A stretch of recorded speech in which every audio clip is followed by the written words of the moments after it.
Welcome back, capital F football fans, to the O&O Sports YouTube channel. Today, we are looking at potential scenarios on how exactly we think the college football playoff picture will look this season. Returning faces, new faces, maybe some unexpected ones. As always, be sure to like and subscribe. It helps us out a lot. And without further ado, let's jump into the top four. These, of course, are going to be our top four conference champion picks. Keep in mind, this is still very early, too early in fact, so we're going to be making a lot of assumptions here before we release our full predictions in the summer. But with that being said, let's look at who our number one team in the country will be out of the SEC. We have the Texas Longhorns, led by Arch Manning, who will be in heavy consideration for our Heisman pick this year. Texas doesn't return a ton of production from last season, but they're going to be built to last, especially on the defensive side of the ball. They've gotten better every year under Steve Sarkisian, and we don't think that will stop this year. They're 25-5 in the past two seasons with 2 playoff appearances. They bring in the number 1 overall class with 5 4-star players, 2 or 3 of whom we think could start immediately at Texas. That's the level of talent we're talking about there. And they add depth on the front 7 through the portal. And overall, they're just a great team,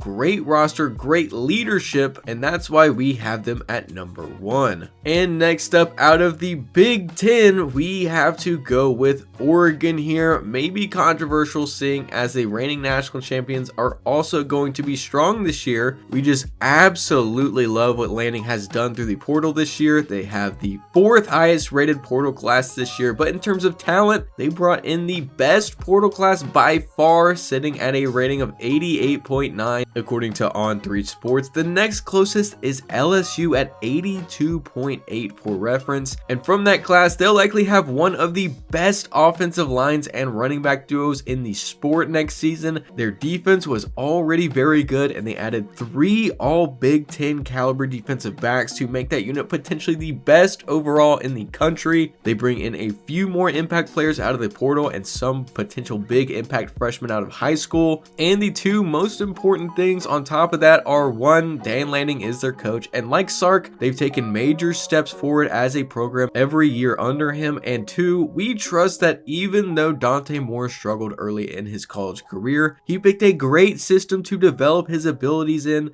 and the extra year under Dylan Gabriel will do him wonders. And next, let's take a look at our third team out of the ACC. It is the Clemson Tigers. It's a very simple story for Clemson. They have the number 1 returning production in college football this year, and that's returning production from an ACC championship winning team in 2024.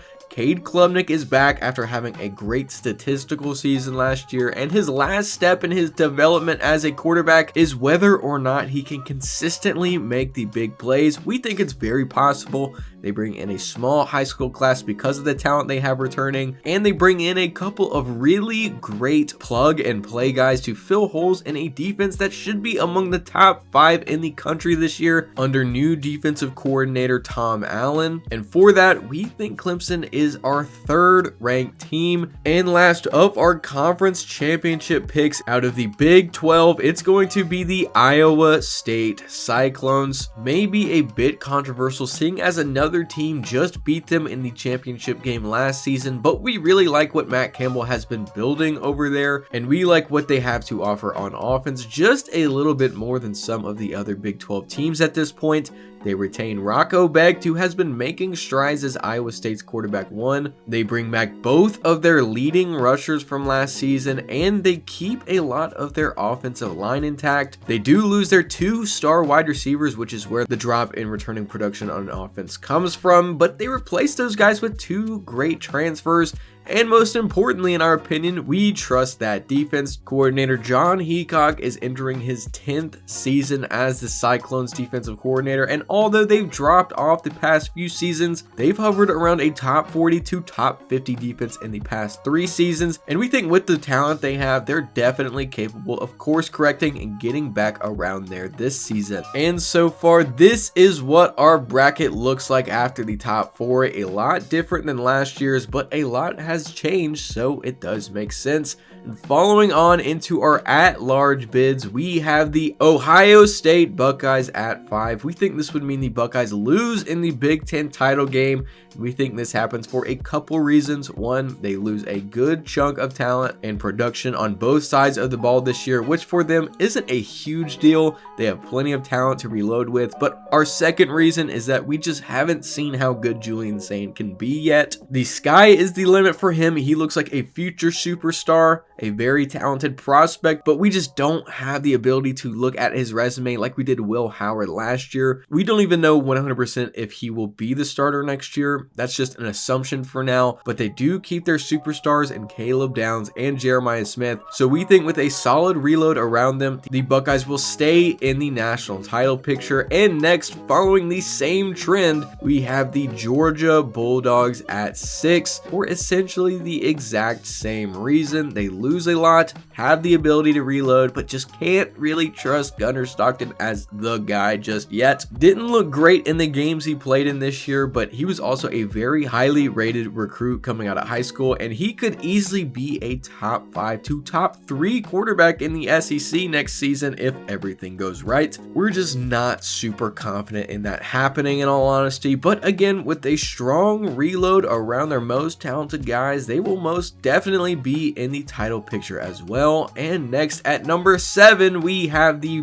Penn State Nittany Lions. They'll keep the majority of their offense together apart from Tyler Warren. Sal Wormy and Julian Fleming are leaving on that side. 3 big names, but still an impressive amount of talent retention on that side of the ball. Drew Aller, Nick Singleton, and Sean Allen all return, which should mean that Penn State is a top team in the country running the football once again in 2025. They had a few wide receiver transfers to help balance the talent out there. And on defense, while they do lose Abdul Carter, Kevin Winston, Kobe King, Jalen Reed, and a few others, they do still have a ton of talent on that side, and they bring in solid transfer pieces to add guys to the rotation. Losing Tom Allen does hurt, and that is why we're not as high on Penn State as some other publications might be, but regardless, we have them at 7. And at 8, we're going to take a look at the runners up from 2024, the Notre Dame Fighting Irish, who do lose a big chunk of their offense this year in Riley Leonard, but a Marcus Freeman-led Irish team has historically been very run dominant, and they do return most of their offensive line from last season and their entire running back trio, mainly Jeremiah Love, who became a household name in last season's playoff, but also Jadarian Price and Aeneas Williams, who got rotational reps last season as well. They also keep and add to a pretty underrated receiving core with guys like Jaden Greathouse and Jordan Faison, while adding guys like Malachi Fields from Virginia and Will Pauling from Wisconsin to add some variety and help bolster the talent in that room for either Steve Angeli or CJ Carr at quarterback. And on defense, like Penn State, they do replace their DC and lose some star talent this year like Xavier Watts, Benjamin Morrison, Jack Kaiser, Riley Mills, and a few others, which has us a little lower on them coming into 2025, at least on that side of the ball. But the Irish were a very heavy rotating team in 2024. A lot of guys who got meaningful snaps are returning, even if the name value isn't. The secondary is a bit worrisome with the losses they've seen, but they've added some key transfers to soften the blow there, and overall we trust that Freeman's got them in a good spot. We don't foresee that big of a drop off for them, and that's why Notre Dame is at 8. And moving on, we have what would be our Big 12 runners up in the Arizona State Sun Devils.